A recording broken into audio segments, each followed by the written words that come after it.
Welcome to the class 11 students. This is the part 2 of the chapter digestion and absorption. In my previous video of this chapter, I have discussed about the different parts of the alimentary system. That alimentary system is divided broadly into two categories: alimentary canal, which consists of separate parts which are directly involved in the process of digestion, and the other part of the alimentary system is the accessory organs, which includes of teeth, tongue and different glands. So we will be talking about all of these parts in details, and in my previous video I have talked about the mouth cavity, whose other names are oral cavity and buccal cavity, and then under mouth cavity I have talked about hard palate, soft palate, uvula and the functions of the oral cavity. So today we will be moving on with the second part, which is tongue.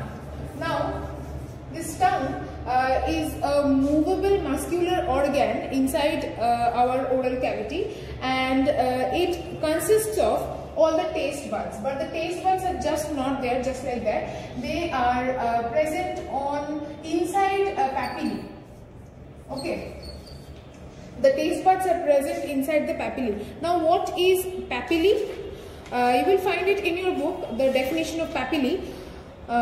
Yes, the dorsal surface of the tongue is rough. The dorsal surface is the upper surface. Suppose this is just the upper surface of the tongue. The dorsal surface or the upper surface of the tongue is rough due to the presence of numerous fine projections or elevations. So the dorsal surface has numerous fine projections. I am drawing quite big elevations or projections, but just so that you can see, but they are not so big. So it consists of numerous fine projections. Many more are there. I have just drawn a few so that you can understand what these are, and these all are known as papillae. And within these elevations called papillae, you will find the taste buds. The taste buds are what? They help in understanding different tastes of food. Now, before going into taste buds, let me tell you the different types of papillae that are there. The different types of papillae are circumvallate. Number one is circumvallate, or it is also known as vallate. Number two is fungiform. Number three is filiform. This is number 3, and number 4 is foliate. So circumvallate or vallate, fungiform, filiform and foliate, these are the 4 types of papillae that are found on the surface of the dorsal surface of the tongue. Now coming to the taste buds, there, as you all know, you might have learned in previous classes, in lower classes, that there are 4 types of tastes, and rubbing these. There are 4 types of tastes on our tongue. I am drawing this tongue so that you can understand where these taste buds are located. So this is a rough diagram of the tongue. This is just the very tip of the tongue, which has salty taste buds. Salty.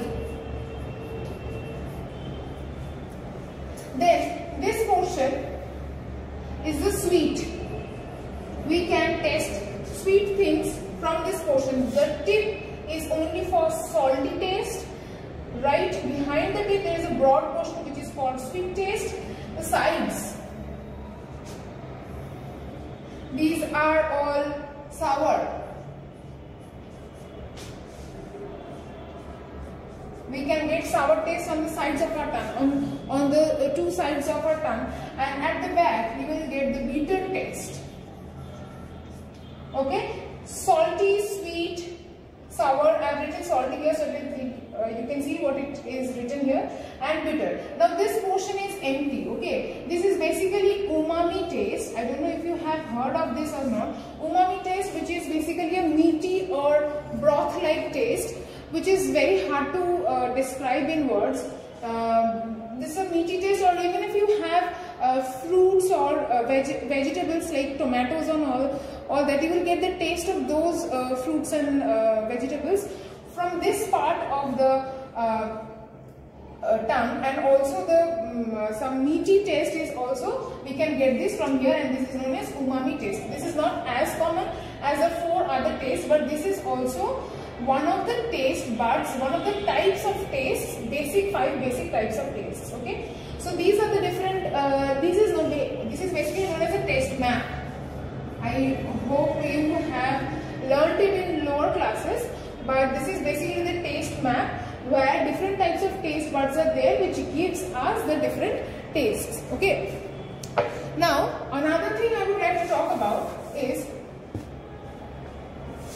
lingual frenulum. What is lingual frenulum? I am rubbing all these things. What is lingual frenulum?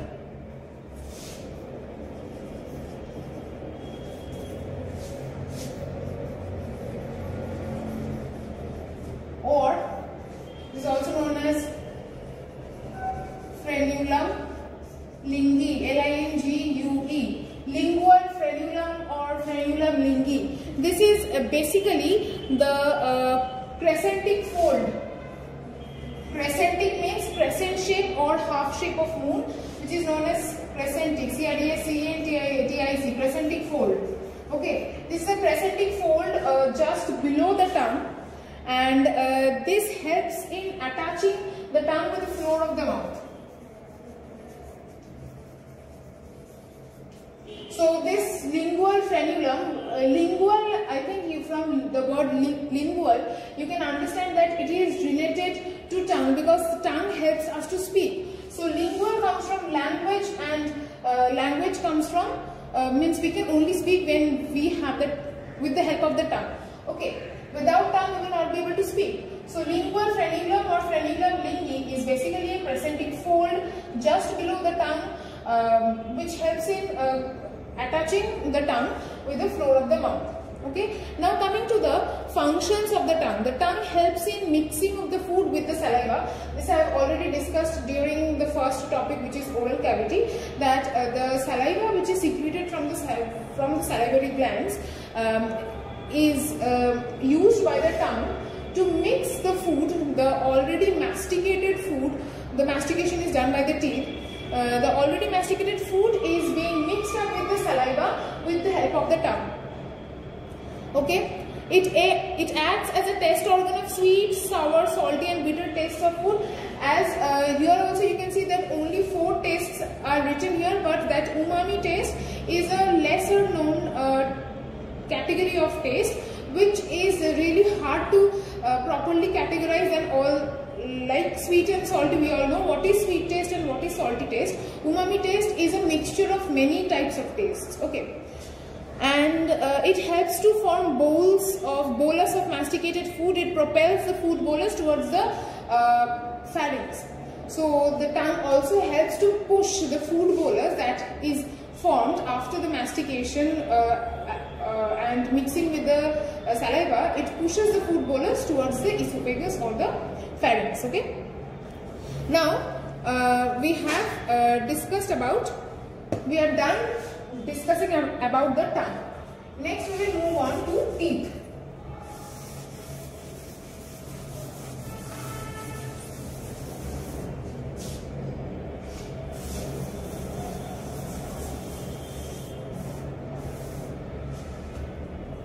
Number 3 is teeth. Now, we human beings have 32 teeth, right? And I am talking about permanent teeth, not milk teeth. But not all of us has all 32 teeth. Some at the back, 1 or 2 premolars, basically one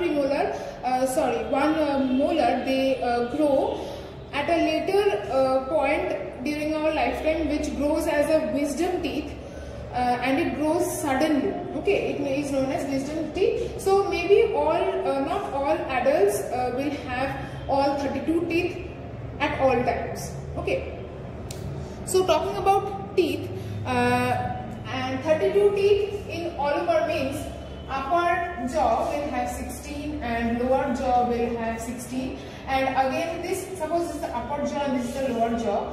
Again if we make half of it, here 8, 8, 8 and 8, that means 16 on the upper half and 16 on the lower half. Okay. Now another thing that I want to tell is, we human beings have different types of teeth. Okay, the front, I will discuss about the teeth, but let me tell you about something which is known as heterodont. Two terms are there which is known as heterodont and homodont. The word homo means same and the word hetero means different, right? We human beings have 32 teeth, which all of which are not at all same similar to each other. There are 4 types of teeth: incisor, canine, premolar and molar. So we human beings have heterodont type of teeth, and the animals which have the teeth that all of the teeth are same in shape and size and function and everything same, those are known as homodont teeth. But we human beings have heterodont teeth. Okay. Now moving into the dental formula of human being.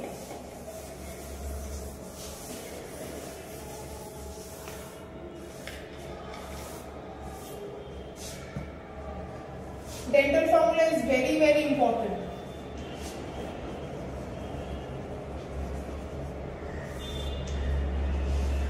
When you are asked to write the dental formula, you will write like this. You will give the heading and you will write the dental formula of human being is I, capital I, equals to 2 by 2. Let me write the formula, then I will describe it. After that, semicolon. C, which is canine, equals to 1 by 1. Again semicolon. Capital P, small m, PM equals to premolar, which is 2 by 2. 2 by 2, yes.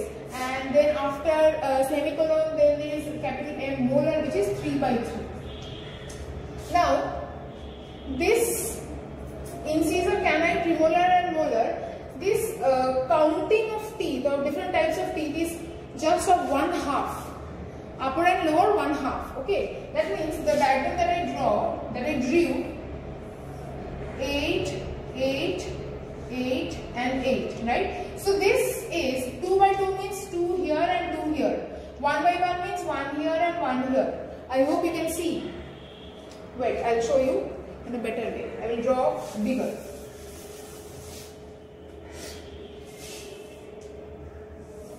Upper jaw, lower jaw. Half. Okay? Upper half and lower half, it consists of 8. This half consists of 8. Lower jaw consists of 8. This lower jaw, this half consists of 8. Okay? So incisor 2 by 2 means, suppose we are talking about this side. Full dental formula is about this side. Okay? Incisors, 2 incisors, 2 by 2. 2 incisors here. Okay?